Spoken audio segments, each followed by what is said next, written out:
उसी तरह आज भी हम प्रयास करेंगे मंत्रों के उच्चारण से लेकर इसके मतलब जो भी कैसे उच्चारण किया जाता है, क्या इसका कोई रूल्स है, या फिर जो पावरफुल मंत्राज हैं उसका क्या असर पड़ता है हमारे दिमाग में, हमारे मन में, हमारे वातावरण में और हमारे एनर्जी सेंटर्स में। एंड बहुत सारे मतलब इम्पैक्ट होते हैं इसके, मतलब कह नहीं सकते, क्योंकि जो लोग मतलब गलत तरीके से उच्चारण करते हैं या फिर जो ऐसा मैंने कुछ इंसिडेंट भी शेयर करूंगा मैं आपको। मैंने बहुत ही मतलब देखा है जितना भी मतलब एक एक्सीडेंट हुआ था हमारे यहाँ। क्योंकि लोग बताते हैं, एक लोक कथा ही है एक तरीके से, कुछ साल पहले की बात है, 7-8 साल पहले। माना जाता है कि वो शिरडी गए थे और आते वक्त वो लोग गलत मंत्र उच्चारण कर रहे थे। मंत्र को जो प्रोनाउंसिएशन होते हैं ना, उसमें वो गलत तरीके से प्रोनाउंसिएशन करते थे। तो इसीलिए उनके कार की एक्सीडेंट हो गई और वो बहुत बुरी तरह से मर गए थे, ऐसा बोलते हैं। हालांकि इसमें कितनी सच्चाई है कितनी नहीं, आज हम मतलब इसको डीपली डिस्कस करने वाले हैं। लेकिन इससे पहले मैं आप सबसे पूछना चाहूंगा कि आपके लिए मंत्र क्या मायने रखता है आपके जीवन में। मंत्र का क्या वैल्यू है आपके लाइफ में। आप मैसेज बॉक्स में लिख सकते हो जो भी, 1-2 मिनट तक मैं देखता हूँ। अद्वैत अवस्था पाने का जरिया, मंत्र अर्थात संस्कृत में अभिवादन करना। मंत्र bring focus to our daily prayers, bring that environment. हाँ, ये एक अच्छा डेफिनेशन है। लेकिन मैंने जो बोला कि ये हमारी माता जी बोलते हैं कि अ, अशुद्ध तरीके से या फिर बिना नहाए बिना कुछ करे अच्छे मुद्रा में ना बैठ के अगर तुम उच्चारण करोगे तो बहुत ही गलत प्रभाव आता है इसका।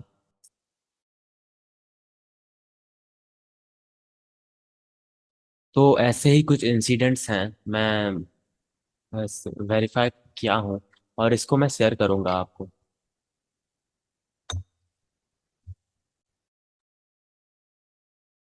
मंत्र का आखिर क्या रहस्य बनता है।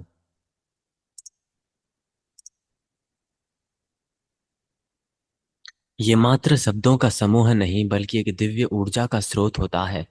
ये ध्वनि, कंपन और चेतना का समुच्चय होता है एक तरीके से, जो हमारे अस्तित्व की गहरी परतों तक पहुंचता है।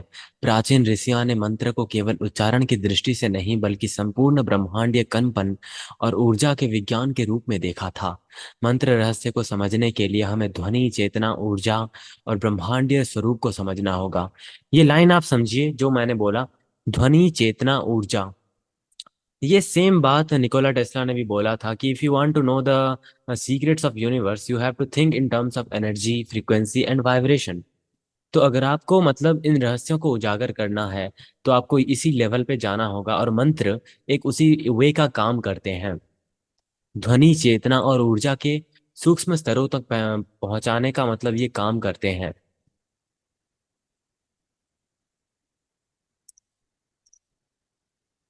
मंत्र का रहस्य शब्दों से नहीं बल्कि शक्ति से है।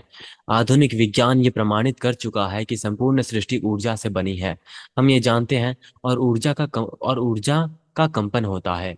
वेद, उपनिषद और तंत्र ग्रंथों में कहा गया है कि संपूर्ण ब्रह्मांड नाद ध्वनि से उत्पन्न हुआ है। और ये ओमकार यानी कि जो हमारा ओम का ध्वनि है, अनंत नाद ध्वनि की सृजन की मूल शक्ति माना जाता है इसको। इसलिए मंत्र केवल शब्द नहीं होते बल्कि ये विशिष्ट आवृत्ति यानी कि फ्रीक्वेंसी पर कार्य करने वाली ध्वनि ऊर्जा होते हैं। तो इसका जो डेफिनेशन है यही है कि मंत्र केवल शब्द नहीं है बल्कि ये फ्रीक्वेंसीज होते हैं। मंत्र का सही उच्चारण और मानसिक और भौतिक जगत को प्रभावित करता है। ऋषियों ने इसे ध्वनि ऊर्जा के माध्यम से चेतना को जागृत करने का विज्ञान बताया है। पर रहस्य कुछ इस प्रकार से समझा जाता है। तो अब हम समझते हैं साइंस बिहाइंड मंत्रास, यानी कि मंत्र ध्वनि का संपूर्ण विज्ञान। हर ध्वनि की एक आवृत्ति होती है, और जब हम किसी मंत्र का सही उच्चारण करते हैं, सही उच्चारण की बात हो रही है, कोई भी मतलब गलत जो प्रोनाउंसिएशन है उसकी बात नहीं कर रहा मैं, तो वो ध्वनि एक विशेष आवृत्ति उत्पन्न करती है जो हमारे शरीर और मन पर बहुत ही गहरा प्रभाव डालती है। और वेदांत यही बताते हैं। जब हम किसी विशिष्ट मंत्र को बार बार जपते हैं, ये बात आप सुनिए। जब हम किसी विशिष्ट मंत्र को, मान लीजिए आपको गुरु मंत्र मिला हो, या फिर ऐसा मंत्र जो आपको, आपके मन और शरीर को एक बहुत ही दिव्य ऊर्जा प्रदान कर रही हो, जब एक व्यक्ति ना बार बार इन मंत्रों को जपता है कंटिन्यूअसली, तब आखिर क्या होता है? तो वो हमारी चेतना को उच्चतर आवृत्तियों तक ले जाता है। मतलब जो अभी हमारा कॉन्शियसनेस क्या है, हमारी चेतना अभी नॉर्मल है, नॉर्मल कॉन्शियसनेस। लेकिन हमें चेतना के स्तर में हम आगे बढ़ेंगे, एक्सपांड होगा जब हमारा कॉन्शियसनेस मतलब आगे बढ़ेगा ना, तब हम अलग अलग चीजों को एहसास करेंगे। जैसा कि कल के सेशन में हमने देखा था कि कैसे चक्र मतलब फिजिकल नहीं होते, ये एनर्जी सेंटर्स होते हैं। लेकिन जब हम सातवें चक्र के ऊपर जाते हैं तो हमें जो ब्रह्मरंध्र मिला, सूर्य चक्र, चंद्र चक्र, वो सब हमारे इमेजिनेशन पे डिपेंड करता है, कल्पना के ऊपर। मैंने एक पैसेज भी पढ़ा था, आपको याद हो तो। ऐसे बहुत, अभी मैं आगे ऐसे बहुत सारे एग्जाम्पल्स आपके सामने प्रस्तुत करूंगा लोगों का, जो उनका पर्सनल एक्सपीरियंस था।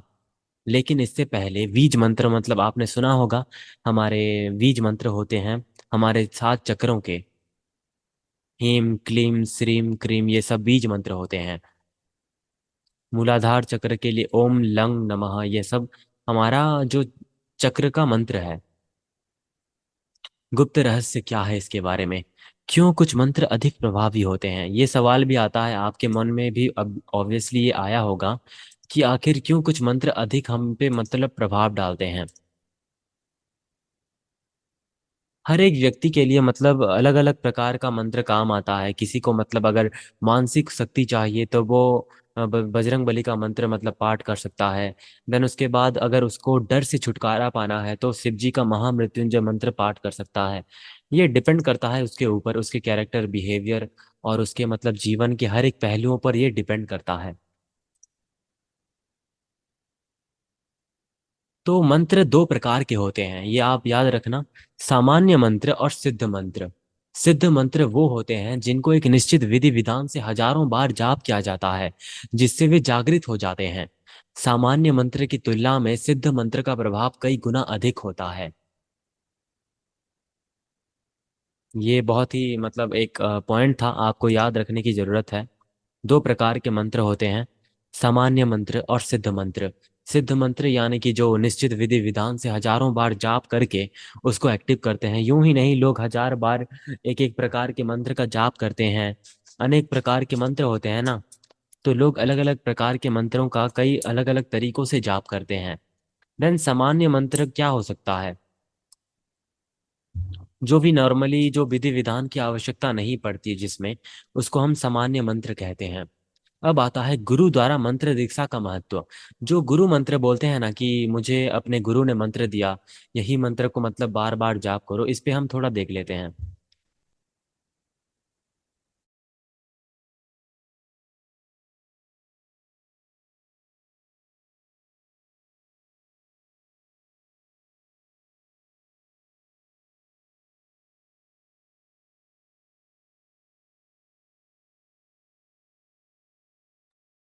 मंत्र का असली रहस्य ये है कि जब कोई व्यक्ति किसी मंत्र को स्वे इच्छा से जाप करता है ना, तो वो साधारण रूप में कार्य करता है। लेकिन जब मंत्र उसमें दिव्य ऊर्जा संचारित हो जाती है, गुरु की शक्ति मंत्र में प्रभावित होती है, जिससे वो शीघ्र प्रभावी होता है। मान लीजिए एक बहुत ही नॉर्मल मंत्र है जो आप नॉर्मली जाप करते हो, लेकिन उसका आपके ऊपर कोई प्रभाव नहीं आया। लेकिन सडनली आपको एक गुरु मिले जिसने आपके जीवन में बहुत ही प्रभाव डाला, और वो जो गुरु का ऑरा है ना, मतलब जो एनर्जी फील्ड है उनका, उनका जो वाइब्रेशन फ्रीक्वेंसी है ना, उनका, उनके लेवल का, उनके सोच का, उनके आवेगों का, हर एक चीज उनके मंत्र में प्रभावित होगा। मतलब जो वो, आप जो मंत्र जाप करते हो, अगर वो गुरु द्वारा प्रदान किया जाएगा और आप मतलब अपने स्वेच्छा से और अपने हृदय से उस गुरु मंत्र को ग्रहण करोगे ना, तो उसमें दिव्य ऊर्जा प्रवाहित होता है और जो आपके ऊपर बहुत ही शीघ्र मतलब असर करेगा। इसी को हम गुरु मंत्र बोलते हैं। देन आता है मंत्र साधना और ब्रह्मांडीय जुड़ाव। मंत्र और यूनिवर्स के बीच क्या कनेक्शन है, ये एक इंटरेस्टिंग टॉपिक आता है यहाँ पे, मंत्र और यूनिवर्स का। तो मंत्र जब केवल मानसिक क्रिया नहीं है, बल्कि ये ब्रह्मांडीय ऊर्जा से जुड़ने की एक प्रक्रिया है। जब मन किसी मंत्र का गहन जाप करते हैं, जब हम किसी मंत्र का गहन जाप करते हैं, तब वो हमारी चेतना को सूक्ष्म स्तर पर ब्रह्मांड से जोड़ देता है। इसलिए महान योगी और ऋषि मंत्रों की शक्ति की से असाधारण सिद्धियां प्राप्त कर सकते थे। बहुत ही एक्सट्रीम लेवल की बात हो रही है यहाँ पे। जो जुड़ाव है ना, जो कनेक्शन है यूनिवर्स और मंत्रस का, अगर हम एक मंत्र को बहुत ही सिद्ध स्वरूप से जाप करते जाएंगे, अपने तन मन और हमारा सब कुछ समर्पित करके, एक तरीके से मैं कहूँ तो जब हम अपने अपने आप को पूरी तरह से सरेंडर करेंगे एक मंत्र को जाप करते करते, तो हम एक जुड़ाव, एक बहुत ही गहरा जुड़ाव हम एहसास कर पाएंगे। और इसी को हम यूनिवर्सल कनेक्शन बोलते हैं, या फिर आप वननेस भी बोल सकते हैं, एकत्व का भाव, जो अद्वैत भाव आता है। जो पहले हमने सुना कि मंत्र अद्वैता की ओर ले जाते हैं हमें। मंत्र शून्य भी हैं, मंत्र में बहुत ही रहस्य भी मौजूद है। ऐसे भी मैंने, बहुत साल हो चुके हैं उस बात को, मैंने ऐसे भी कई मंत्र मतलब पढ़े थे जो मिस्टीरियस थे, जिनके मतलब नहीं बनते थे। शायद अभी भी मौजूद होंगे मेरे पास, वेद के ही थे वो। ओके, तो जो भी हो, अब आता है जाप की संख्या और उसका प्रभाव। मंत्र की शक्ति शक्ति को जागृत करने के लिए उसका एक विशेष संख्या में जाप आवश्यक होता है। हाँ, क्यों? एक्चुअली आपके मन में भी क्वेश्चन आया होगा, अगर मंत्र को जाप करना ही है तो क्यों हम 1000 बार 100 बार जाप करें? जो हम 108 बार, 1008 बार, 10,008 बार, 1,08 बार, जो बहुत बहुत बड़े बड़े ज्ञानियां जाप करते हैं ना, वो आखिर क्यों लगातार कंटिन्यूअसली जाप करते हैं? उसका वजह क्या होगा? वजह सिर्फ एक ही है कि हमारा अवचेतन मन उस पे, मतलब एक उस पे बहुत ही गहरा प्रभाव पड़ेगा उसके ऊपर। देन जो होगा ना, वो ऑटोमेटिकली आपके जीवन में, मतलब इम्पैक्ट इम्पैक्ट गिरेगा। इसका मतलब पूरा आपके ऊपर एक प्रभाव डालेगा। इसीलिए बार बार एक मंत्र को जाप किया जाता है, उसको सक्रिय करने के लिए या फिर एक्टिव करने के लिए। जैसा कि मैंने पर्सनली हनुमान चालीसा का 100 बार पाठ किया था 2020 में। तारीख है 14 फरवरी। वो भले ही मंत्र नहीं था, लेकिन मंत्र से बढ़कर है हनुमान चालीसा। मेरे अकॉर्डिंग, पर्सनली अगर मैं बोलूँ तो मेरे लिए बहुत बड़ा है हनुमान चालीसा, मंत्र से कहीं अधिक गुना बड़ा है। जिस चीज से आप मतलब फील करते हो एक अलग ही प्रकार का दिव्य ऊर्जा कह लो, या फिर जो भी महाज्ञान प्राप्त आप करते हो, उसमें बहुत ही ऊर्जा होती है। मंत्र की शक्ति को जागृत कर, ये तो गया। प्राचीन ग्रंथों में कहा गया है कि किसी मंत्र को 108 या 1008 या उससे अधिक बार जापने से उसका पूरा प्रभाव प्रकट हो जाता है। हाँ, आप ऑलरेडी ये जानते हो कि कोई भी मंत्र हो, उसको 108 बार या फिर आपके हिसाब से जितना हो सके, लेकिन 108 इसका मतलब पहला चरण है, तो ये आप पे डिपेंड करता है। तो अब आता है इसकी विधियां क्या है, मंत्र जप की विधियां क्या है। मंत्र जाप मतलब 3 प्रकार के होते हैं। वाचिक जाप, उपांशु जाप और मानसिक जाप। 3 प्रकार के मंत्र जाप होते हैं, उसकी विधियां होती हैं। तो वाचिक जाप क्या है? जब मंत्र को स्पष्ट रूप से बोला जाता है। यहाँ पे बोलने की बात हो रही है। जब हम बोलते हैं ना, अभी मैं अगर एक मंत्र बोलूं तो उसको मैं वाचिक जाप बोलूंगा। लेकिन उपांशु जाप क्या है? जब मंत्र को होठों हिलाकर धीरे धीरे जपा जाता है। हाँ, अगर हम चिल्ला चिल्ला के, एक तरीके से अभी मैं नॉर्मली बात कर रहा हूँ, इसी तरह अगर मैं एक नॉर्मली मंत्र बोलूंगा उसको वाचिक जाप कहूंगा। लेकिन अगर मैं फुसफुसाते हुए विस्पर, अगर मैं बस होठों को हिलाकर धीरे धीरे बहुत ही सूक्ष्म स्तर पर अगर मैं मंत्रों को जाप करूंगा, तो उसको मैं उपांशु जाप बोलूंगा। लेकिन जब मैं मंत्र को केवल मन में दोहराऊंगा, इसको हम मानसिक जाप बोलेंगे। तो 3 प्रकार की विधियां होती हैं, आपके अकॉर्डिंग आपको जो अच्छा लगे आप वो फॉलो फॉलो कर सकते हो। ये आप पे निर्भर करता है। तो एक और मतलब गोपनीय रहस्य हैं जो आपको आपको मैं बताना चाहूंगा, आप ये सुनना और इसको मिस मत करना। तो वेदों में कहा गया है कि मंत्र एक गुप्त ऊर्जा होती है, जिसे किसी योग्य व्यक्ति को ही दिया जाना चाहिए। यदि कोई व्यक्ति किसी मंत्र को गलत तरीके से या बिना उचित साधना के जपता है, तो वो निष्फल रह सकता है और उसका एक उस व्यक्ति पर बहुत ही बुरा और नेगेटिव, यानी कि नकारात्मक प्रभाव पड़ सकता है। हर किसी को मंत्र नहीं बताना चाहिए। इसलिए अगर मैं एक नादान बच्चे को, मान लीजिए बहुत ही नादान नहीं, बस 14 साल के बच्चे को अगर मैं एक बहुत ही बड़ा बड़ा मंत्र नहीं, मतलब एक बहुत ही विशेष मंत्र दे दूं, जाप करो इसका बोल के, तो उसका पाप मेरे पे ही आएगा, क्योंकि 14 साल का बच्चा वो सही ढंग से जाप नहीं कर पाएगा।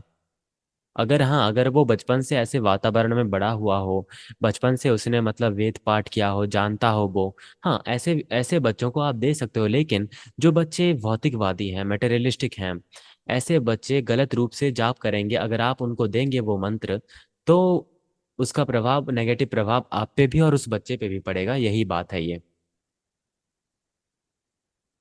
और आप सब सुन रहे हो ना? वॉइस क्लियर है तो?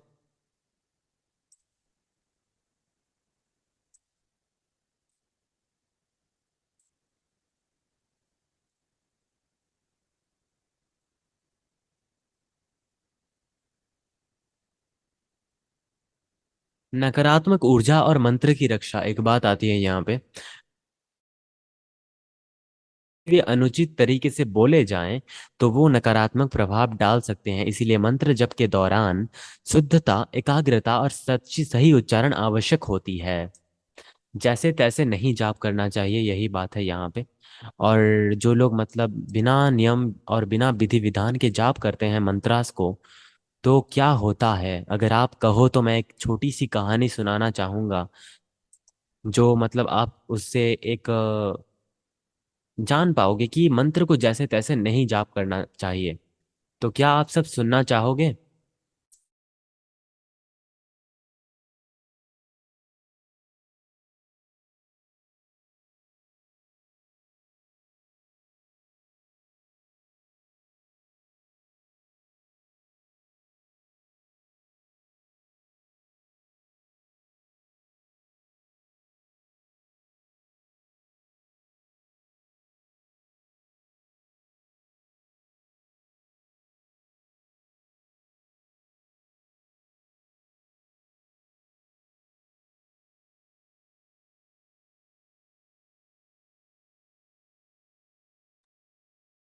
ओके, तो बेसिकली ये एक प्राचीन कथा है। तो ये एक कहानी की तरह ही है। तो इसमें हमें सीखने को मिलेगा क्या, सुनिए। प्राचीन काल की बात है। भारत के एक छोटे से राज्य में श्रीधर नाम का एक ब्राह्मण रहता था। वो, ये एक पुराण से है, एक पुराण से है ये। वो अत्यधिक धार्मिक और आस्थावान था, किंतु उसमें एक दोष था। वो वेदों और मंत्रों का अध्ययन किए बिना ही बड़े बड़े यज्ञ करने की इच्छा रखता था। हाँ, तो ये सुनिए। वो वेदों और मंत्रों का अध्ययन किए बिना बड़े बड़े यज्ञ करने की इच्छा रखता था। उसे विश्वास था कि मंत्र जाप करने से ही सिद्धि प्राप्त की जा सकती है, भले ही उच्चारण गलत हो। श्रीधर ने बिना गुरु के दीक्षा से, बिना शुद्ध से उच्चारण सीखे, कठिन तपस्या का संकल्प ले लिया, और वो प्रतिदिन ओम नमः शिवाय को और कई अन्य वेद मंत्रों का जाप करता था। लेकिन उसका उच्चारण गलत होता था। शिवाय की जगह शिवा उच्चारित करता था, जिससे मंत्र का अर्थ बदल जाता था। स्वाहा की जगह स्वाह, मतलब स्वाहा जो बोलते हैं ना, स्वाहा की जगह स्वाहा, स्वाहा मतलब हा हट जाता था, ह बोलता था वो, बोल देता था, जिससे यज्ञ की आहुति पूर्ण रूप से नहीं हो पाती थी। कई वर्षों तक वो लगातार गलत उच्चारण के इस मंत्र को जपता रहा। अंततः एक दिन मतलब उसका मतलब दुर्घटना हुआ, मतलब एक, ऐसा मानते हैं कि वो मतलब उसके ऊपर कुछ गिर गया, ऐसा लिखा है यहाँ पे। बिजली के वहां एक दिन वो बिना शुद्धिकरण किए, बिना शुद्धिकरण के मतलब बिना पवित्रता अपनाए, बिना शुद्धिकरण किए, वो एक पेड़ के पास जा बैठा, जो मतलब एक जगह भी मतलब बहुत ही कीचड़ कीचड़ जैसी थी। एंड वो यहाँ पे लिखा है कि बहुत ही गंदी जगह थी वो। एंड वहां पे ही वो ऐसे महामंत्रों का उच्चारण करने लगा, जिस कारण उसके ऊपर बिजली गिरी। ये एक पौराणिक कथा है इसमें, उसके बाद वो मतलब सुधर गया था। लेकिन पर्सनली यहाँ पे जो हुआ था ना, मैंने जो रियल इंसिडेंट देखा है, जो लोग लोग कथाएं बोलते हैं लोग, कि एक शिरडी गए थे, हमारे यहाँ के एक पड़ोस के, मतलब थोड़ी दूर है घर। वो गए थे एंड शिरडी से लौटते वक्त वो कार से आ रहे थे। एंड कुछ ऐसा ही मतलब महामंत्र का जाप करते थे बिना विधि विधान के। बच्चे भी मौजूद थे कार में बहुत, और आप बिलीव नहीं करोगे, पूरा का पूरा फैमिली उस रोड एक्सीडेंट में पूरा का पूरा फैमिली साफ हो गया, मर गए वो सब, ऐसा बोलते हैं। और फोन में भी शायद कुछ मतलब ऐसा ही मंत्र जैसा कुछ चल रहा था बोलते थे। हाँ लेकिन अगर आप देखोगे ना, पर्सनली मैं बोलूँ तो एक अलग ही फीलिंग, मतलब एक बेकार सा लगता है अगर हम उच्चारण को अच्छे से नहीं करेंगे, तो अंदर से ही हमें बोल देता है कि आत्मा खुद बोल देती है कि तुम ये गलत उच्चारण कर रहे हो। एक गट फीलिंग आती है, पर्सनली मैं बोलूं, अगर मैं अपवित्रता के साथ मंत्र उच्चारण करूंगा या फिर बिना नहाए कुछ भी किए मैं करूंगा ना, तो आत्मा स्वरूप खुद ही बोल देता है कि तुम ये क्या कर रहे हो। तुम थोड़ा नहा लो, पवित्र बन लो, अपने आप को पूरा का पूरा साफ कर लो, देन एक छोटा सा दीपक जला लो, अगरबत्ती जला लो, या फिर चटाई चटाई पार के बैठ जाओ और हाथ जोड़ के आंख बंद करके मंत्रों को धीरे धीरे कोमलता के साथ अपने हृदय चक्र को स्थापित किए मंत्रों का सही ढंग से उच्चारण करो। पर्सनली मेरे अंदर से यही आवाज आती है जब भी ये बात आती है ना।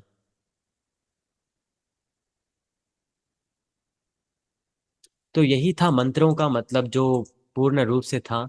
और भी यहाँ पे कुछ कॉन्सेप्ट्स एंड बहुत सारी चीजें मौजूद हैं। मैंने एक पोस्ट मतलब पढ़ी थी क्वोरा पे मंत्र के ऊपर, वो मुझे मिल नहीं रहा। आ, एक सेकेंड।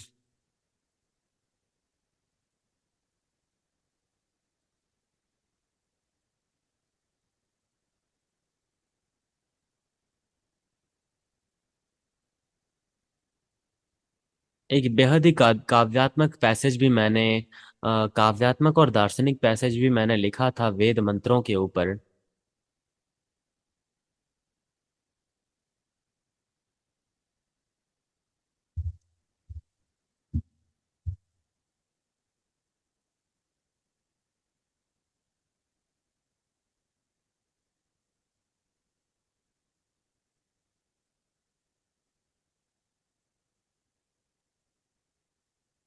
एक्चुअली एक कोरा का मेरा अकाउंट था जिसमें बस मैं लोगों के एक्सपीरियंसेस नॉलेज इस ये सब पढ़ता रहता था और उसको शेयर करता था।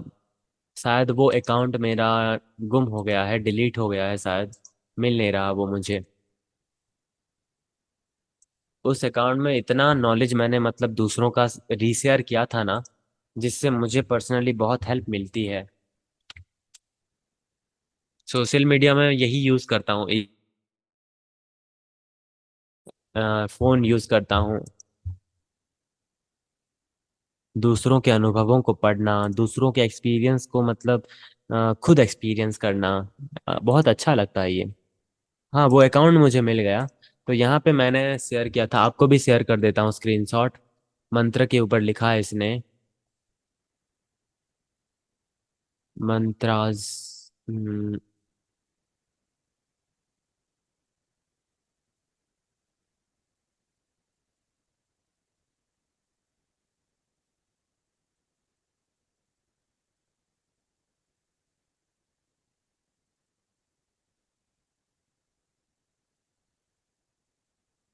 हाँ मिल गया मुझे वो। Do mantras work? I support they do, but to make anything work, one has to first read manual and understand the correct procedure to make it work. Mantras are not different. I have my own opinion. Okay. Synonyms objects तो नाद, यही बात लिखी है इसने भी, लेकिन कुछ अलग ही रूप से। हाँ इसने यहाँ पे लिखा है, जो इसका पोस्ट है ना, इसमें लिखा है कि ये कैसे नाड़ियों पर मतलब, आपने सुना है हमारे 10 नाड़ियां हैं, जो जितने भी नाड़ियां हैं ना उसमें मंत्र का बहुत ही एक अलग ही इम्पैक्ट गिरता है। ये इसमें इमेजेस भी मतलब शेयर किया है, आप थोड़ा ग्रुप चेक कीजिए, मैं भेजता हूँ।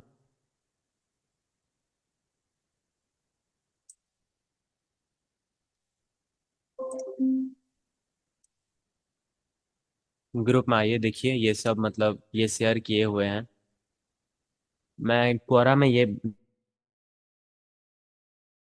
बहुत ही नॉलेज मिलता है, लोगों का एक्सपीरियंस, ओपिनियंस जो भी कह लो आप। ये सब डायग्राम्स जो है ना एनर्जीज के।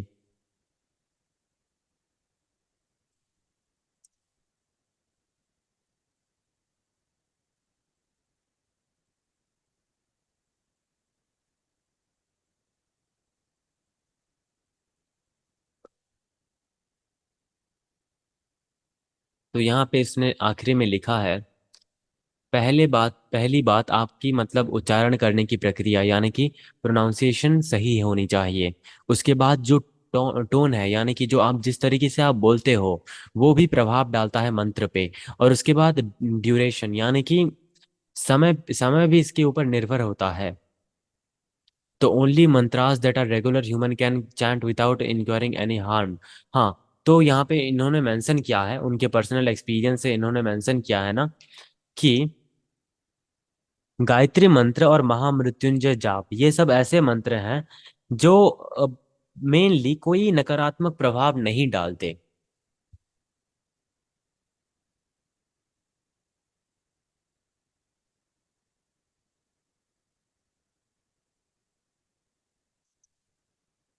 और हम जो पांच तत्वों से बने हैं ना, तो इसका भी मतलब मंत्र है।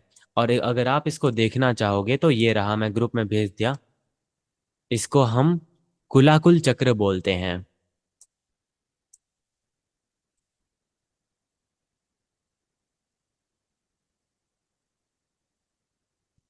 एंड और भी बहुत सारी चीजें हैं। मैं मतलब ऐसे बहुत सारे कॉन्सेप्ट टॉपिक्स मैं आपको नहीं बताया हूँ जो मैंने सेव कर करके रखी हुई हैं। देन जो राशिज है ना, जो राशि फल बोलते हैं हम, एस्ट्रोलॉजी की बात कर रहा हूँ मैं। तो ये भी एक इमेज में आपको भेज दिया, देखिए। इसके भी अलग अलग टाइप्स होते हैं और ये हमारे एंशियंट विजडम का ही एक पार्ट है।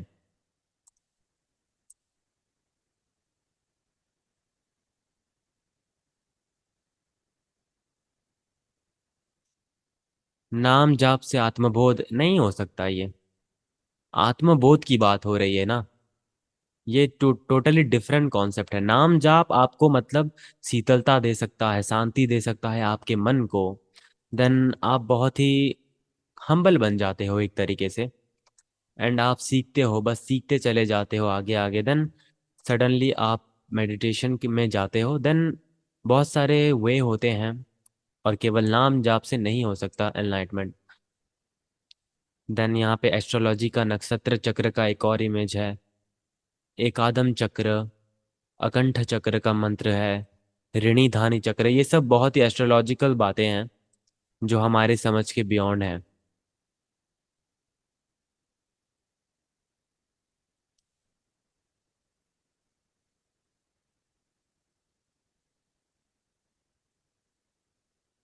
और आप सब मतलब मेडिटेशन की बात पूछते हो। मैंने 4 साल पहले एक पोस्ट पढ़ी थी, 4 साल पहले की बात कर रहा हूँ, मेडिटेशन का मैंने पोस्ट पढ़ा था जिसने मतलब मेरा पॉइंट ऑफ व्यू मतलब चेंज कर दिया था। यहाँ पे लिखा है mindfulness meditation. In this very moment, pay close to attention to everything within you and around you. Every thought, emotion, belief, physical sensation, every sound, sensation, sight, activity. Watch without judgment or any attempt to change anything. Just watch. मतलब observer बन जाओ। When you begin to feel a sense of peace, relax into it. No questions, no answers, no control. बस आपको अपने आप को डुबा देना है उस स्टिलनेस में। यही है मेडिटेशन का पूरा सार। ये भी एक पोस्ट है मेरे क्वोरा का। ये एक सीक्रेट अकाउंट है मेरे लिए। मतलब मैंने ऐसे अकाउंट्स भी खोले हैं जिसको मतलब मैं खुद यूज़ करता हूँ नॉलेज के लिए, जिसमें मैंने 2-3 हज़ार ऐसे व्यक्तियों को फॉलो कर रखे हैं जो ऐसे टॉपिक्स पे बात करते हैं।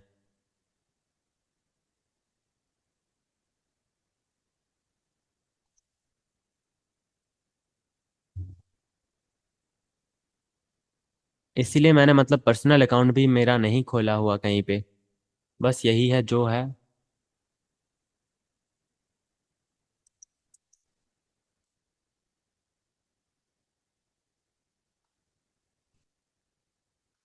आज भी मतलब बात करते करते 10 बज गए।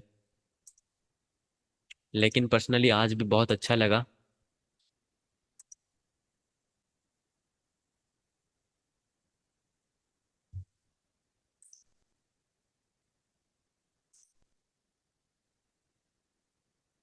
वैसे किस किस को लगता है कि दर्शन से ध्यान तक से बेटर हम असतो में सद्गमय में सीख रहे हैं?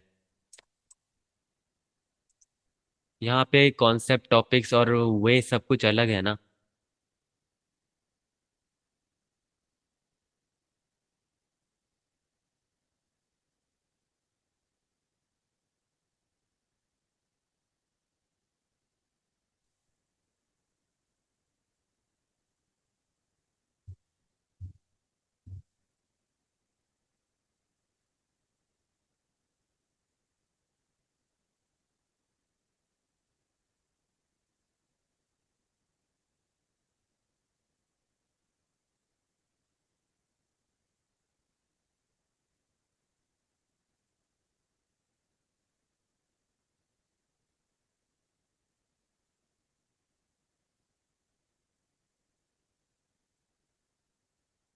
मंत्र आप सब मतलब किस कंडीशन में जाप करते हो? मतलब रोज जाप करते हो, या फिर डर डर लगने पर जाप करते हो, या anxiety, depression, over thinking in सब चीजें होने पर जाप करते हो, या फिर क्यों जाप करते हो? एक मतलब क्वेश्चन है आपसे, कैसे कंडीशन में जाप करते हो?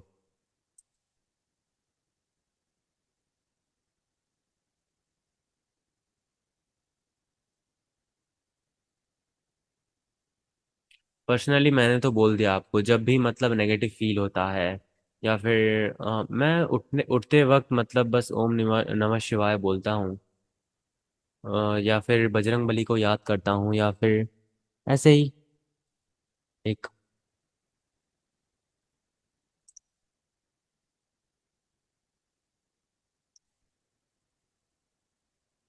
एक बहुत ही बेस्ट मतलब पोस्ट मैंने पढ़ी थी क्वोरा पे।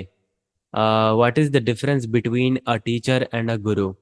गुरु और एक टीचर यानी कि एक आचार्य कह लो यार, गुरु के भीतर क्या डिफरेंस है? अगर आप सुनोगे तो मैं बताऊंगा।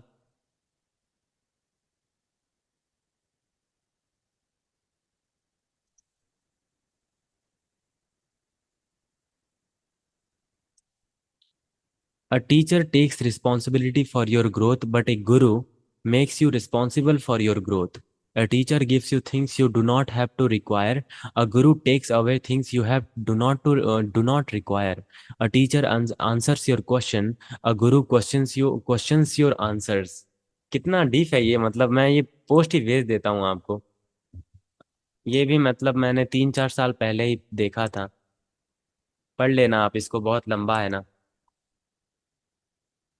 और हो सके तो शेयर कर देना, जो भी बोलते हैं आज के जमाने के टीचर्स गुरु हैं ना, वो बस अध्यापक कह सकते हो आप उनको, क्योंकि अध्यापक का मतलब क्या है? आचार्य अध्यापक जो होते हैं ना, ये सब मतलब एक किताब को देखकर फैक्ट्स बताते हैं और कुछ नहीं। गुरु कौन है? गुरु का मतलब क्या है?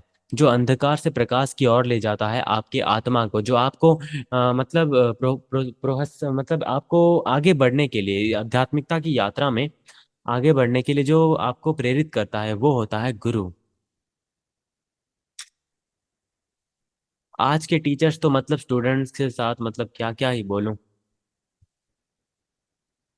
समाज भ्रष्ट हो चुका है।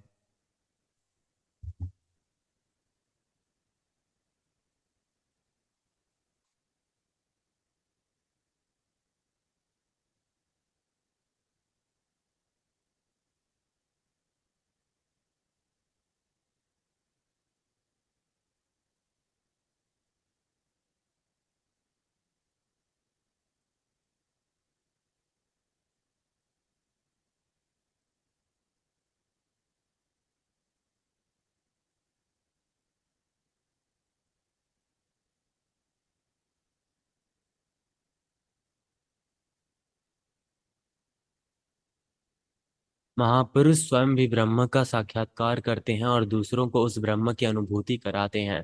इसलिए शास्त्रों में स्वयं को जानने के लिए आत्मज्ञानी संत महापुरुषों की शरण में जाने को कहा गया है। बिल्कुल।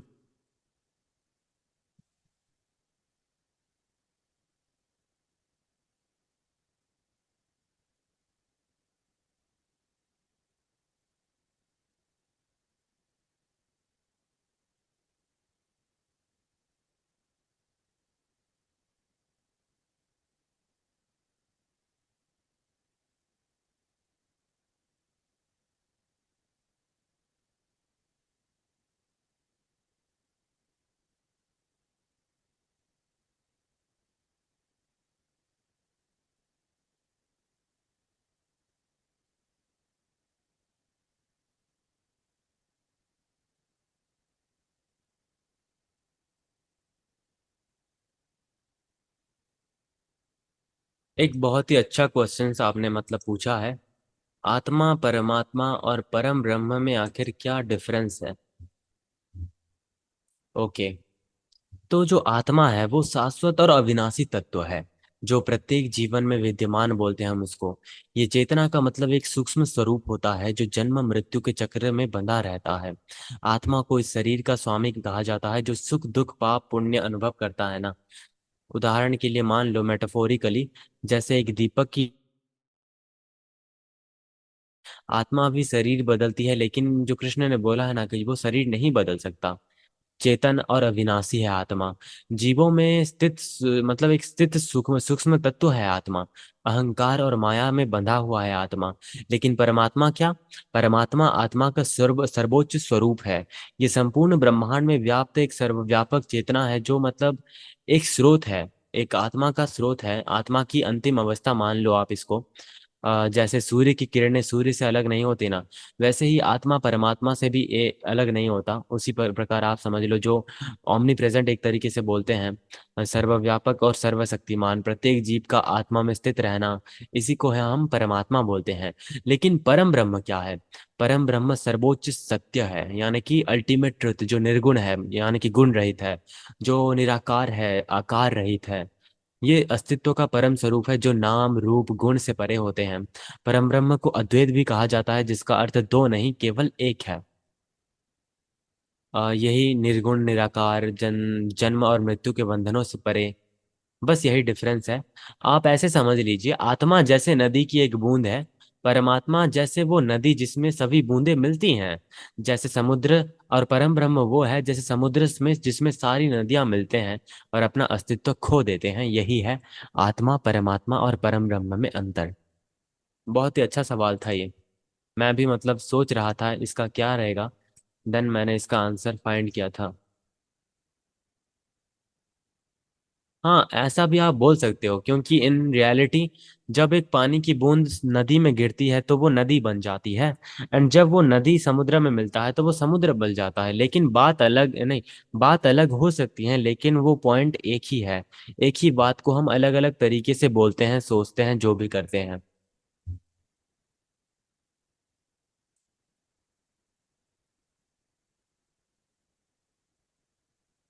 क्योंकि हम रियलाइज नहीं किए हैं अपने आप को, इसीलिए ये सब चल रहा है और चलता रहेगा। जब आप एक पॉइंट में बहुत ही डीपली अपने अस्तित्व के बहुत ही डीप पॉइंट से अपने आप को जान लेते हो कि मैं आखिर हूँ कौन, एंड जब इसी को ही हम रियलाइजेशन बोलते हैं। जब ये जागरूकता आएगा ना, तब अपने आप ये बंधन टूट जाते हैं। और कोई मतलब कोई प्रोसेस नहीं होता, कोई रिचुअल्स नहीं होते।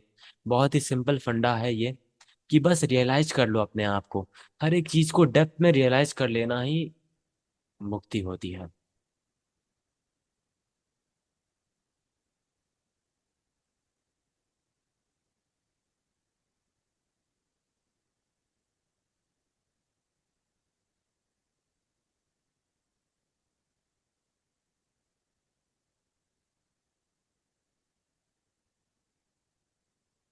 तो आज का मतलब कैसा लगा आप सभी को, आज का सेशन? एंड रोज रोज मतलब ये सब करते हैं ना हम, तो हर रोज एक अलग ही अनुभूति होती है।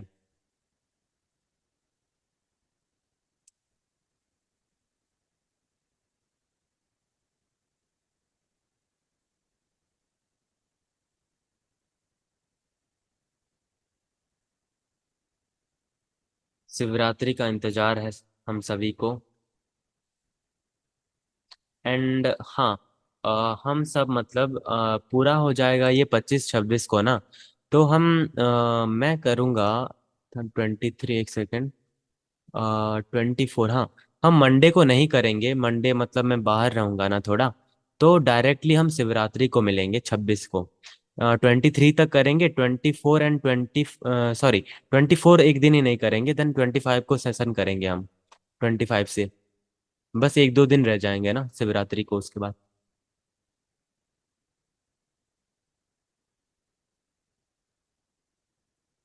24 मतलब एक हाँ, जाना है कहीं हमें, इसलिए।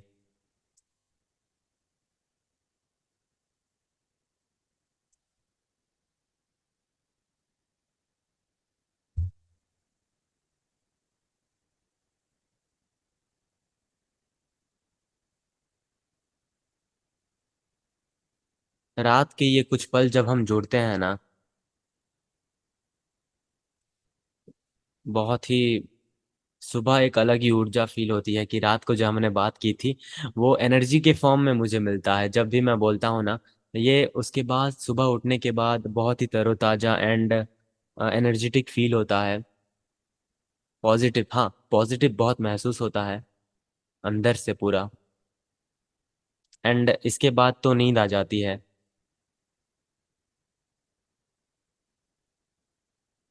ओके, तो आज हम यहीं पे एंड करते हैं। आप सबका बहुत बहुत शुक्रिया। एंड हाँ, जो आखिरी दिन बचेगा या शिवरात्रि बचेगा ना, उस वक्त हम सभी एक एक करके बात करेंगे, डिस्कशन करेंगे, बहुत अच्छा रहेगा।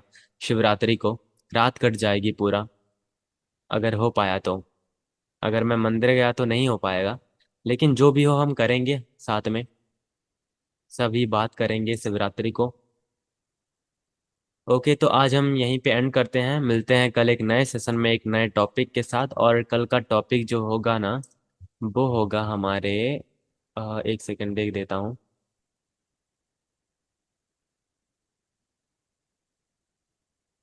हाँ, कल हम और भी बहुत अच्छा कॉन्सेप्ट है, ओनलीनेस की बात करेंगे। कैवल्य दत्त यानी कि ओनलीनेस, ये बहुत ही डिफरेंस है और मतलब बहुत अच्छा भी टॉपिक है हमारे लिए। तो मिलते हैं कल एक नए टॉपिक के साथ। सभी को बहुत बहुत धन्यवाद और शुभ रात्रि। हर हर महादेव।